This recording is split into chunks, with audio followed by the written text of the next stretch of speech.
အားလုံးပဲမင်္ဂလာပါဒီကလေးလူငယ်ကိုလူတိုင်းသိနေမှာပေါ့နော်လွန်ခဲ့တဲ့2လကကျမနဲ့လာတွေ့တယ်ကျမကိုယ်တိုင်ကလည်း4နာရီအချိန်ပေးပြီးတင်တန်းပေးလိုက်တယ်သူကလူငယ်ပီပီသိတယ်မလားလောတာပေါ့ချက်ချင်းလှုပ်ချင်နေတာမရဘူးကျမကသူ့ကို2လလောက်အေးဆေးဆေးတေချာစဉ်းစားပြီးမှဆုံးဖြတ်ပါလို့မှာလိုက်တယ်ဘဝကိုတိုးတက်ကြီးပွားပြီးတည်မြဲခြင်းနဲ့ဆိုရင်ပထမတော့ရိုးသားပြီးစူးစမ်းရမယ်ဧည့်သည်တွေအပေါ်မှာဝန်ဆောင်မှုအပြည့်ပေးရမယ်ကျမတို့ရဲ့လုပ်ငန်းကအများပြည်သူကိုကျန်းမာအောင်ကုတ်ကဲပေးတာဖြစ်တဲ့အတွက်စေတနာထတက်ရင်ကိုမချမ်းသာလာစရာအကြောင်းမရှိဘူးထို့သူပဲကျမလည်းဒီလိုလူငယ်နဲ့ဆုံးဖြစ်တာကျမအရန်ကန်ကောင်းတယ်သူကကျမလိုအပြောပါရမီပါတဲ့လူငယ်ဖြစ်တယ်ဒီပါရမီမျိုးကသိတယ်နော်ပါဇက်ပေါက်ပါတဲ့လူတိုင်းမှာမပါနေတတ်ဘူးမဖြစ်နေတတ်ဘူးsocial media ပေါ်မှာပြောရဲဆိုရဲသူလဲဖြစ်နေတယ်သူကရုပ်ရရရှိတယ်ပညာကလည်းတက်တယ်မိဘပေါ်မှာလည်းတည်တတ်တယ်ကလေးဖြစ်တဲ့အတွက်ဒီခေတ်ဒီလောကမှာဒီလိုအချက်လက်တွေရှိနေရင်ကိုပြည့်စုံပြီပေါ့မှန်ကန်တဲ့ကောင်းတဲ့ဓာတ်စာနဲ့တွဲလိုက်ရင်ဒီကလေးရဲ့ဘဝဟာမအောင်မြင်စရာလားဘယ်နေလဲတွက်စရာမလို့ရဲရတယ်ခြေစရာမလိုဘူးစူးစမ်းနေတဲ့လူတိုင်းအောင်မြင်မှုဟာလက်တကမ်းမှာပဲဘာလို့မှန်ကန်ပြီးကောင်းတဲ့အလုပ်ကိုရွေးချယ်လိုက်မိဖို့ပဲလိုအပ်တယ်ကျမတို့ရောင်းနေတဲ့ဓာတ်စာကဘာပေါ်မှာတော့တန်းတဘာဝ organic two way အစိတ်ထုတ်တဲ့အာဟာရဖြည့်တယ်ပတ်စံပေးတိုင်းလဲချက်ချင်းအိုက်ဆိုင်ခွဲကိုမကောက်ဘူးနော်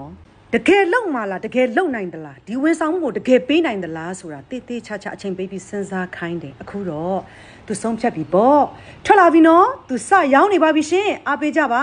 ထိုင်းမှာလိုအပ်နေသူများအားလုံးသူ့ကိုချိတ်ဆက်ပြီးမှဝယ်လို့ရတယ်နော်လက်လီလက်ကားကြီးဖြစ်လာဖို့ကိုကျမသူ့ကို8လပိုင်းမှာထပ်ပြီးကြော်ညာပေးပါမယ်။သူရောင်းမဲ့ရှားဆောင်9စီဂျာမနီကောလာဂျင်ဘိုင်းဆိုင်ရာများအားလုံးအစစအရာရာအားလုံးကိုတာဝန်ယူတယ်နော်ကျမတော့တက်ထားကြီးရလူငယ်များအားလုံးကိုနိုးဆက်တယ်နော်လုံးဝတွေဝေမနေနဲ့တော့ချက်ချင်းထပြီးသူ့ကိုဆက်သွယ်ကြပါ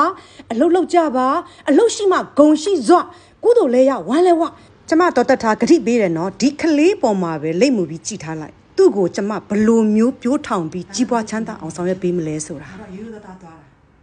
ရိုးသားတဲ့မရှင်းနဲ့နင်အောက်ကြရင်ဘယ်သူမှနင်ကိုလာမဆဲဘူးနင်ကိုမြင်မဲ့ပြန်ဆဲရမှာနင်မိသားစုဒုက္ခရရင်ပဲမင်းပဲသွားရမှာဘယ်သူမှမလာဘူးစိတ်ချငါတို့တလောက်ချမ်းသာတဲ့အတိုင်းဝိုင်းတောင်မှငါဂျေးထဲရောက်သွားတဲ့အခါမှာဘယ်သူမှငါ့ကိုလာမကြည့်ဘူးတကယ်ထိတ်သီးပဲလာကြည့်တာအောက်ကအမဘယ်ကြောက်တယ်ဆက်စကားဆိုကြောက်တယ်တဲ့ဩကြောက်တယ်ဟလားဟုတ်ပြီမှတ်ထားရှင်းတယ်နော်ဒါဘဝပဲစိတ်မဆိုးပါဘူးသိလားသူများစိတ်မဆိုးနဲ့သူများမလာနိုင်အောင်စိတ်မဆိုးနဲ့ကိုယ့်ကိုယ်ပဲပြန်ပြုပြင်ပြီးကြိုးစားရမှာနော်အဲ့ဗီဒီယိုလေးရှိတယ်အကုန်တင်ထားတာထက်မြက်လေးနေ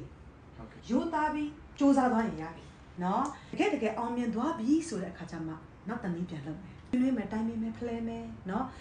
အခုပုံစံမျိုးနဲ့ဂါဂါစူးစမ်းနေတဲ့ပုံကမကြောက်ဘူးနော်တော်တထားခဲ့သူပဲကဘာပတ်ပြီးတော့အပျော်ရှင်ဆုံးလူဖြစ်ရမယ်မိဘကိုလည်းအကြည့်နိုင်ဆုံးလူဖြစ်မယ်လူနိုင်တန်းနိုင်တဲ့လူငယ်လေးတယောက်ဖြစ်ရလာမယ်လူဆိုတာ